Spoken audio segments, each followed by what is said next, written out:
लातूरमध्ये सुद्धा सुरू होत आहेत। पहिलं पाऊल अत्यंत उत्साहाने लातूरमध्ये साजरं होत आहे। जवळपास 1250 शाळा आहेत आणि 16,500 पावलं हे शाळेकडे ॲडमिशनच्या स्वरूपामध्ये आज प्रत्येक शाळेमध्ये येत आहेत।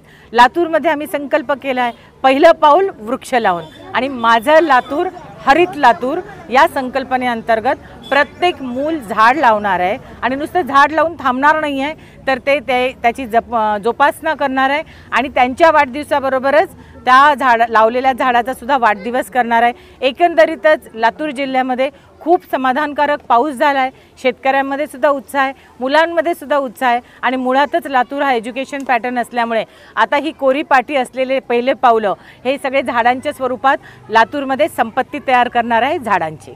काय उद्देश होता याच्यामध्ये? याच्यामागचा उद्देश असा होता की लातूर म्हटलं तर दुष्काळाची ओळख, लातूर म्हटलं तर 16मध्ये आलेली रेल्वेची ओळख, लातूर म्हटलं की कमी वृक्षाच्छादन असलेलं प्रमाण असा असलेला जिल्हा, असं बऱ्याचदा आपली ओळख आहे, ती ओळख पुसून टाकायची आहे। पाऊस तर खूप छान झालेला आहे आणि आता ही झाडाची संपत्तीसुद्धा चिमुकले पावलं असतील, वेगवेगळ्या टीम्स असतील ते करतायत, हाच प्रमुख उद्देश आहे।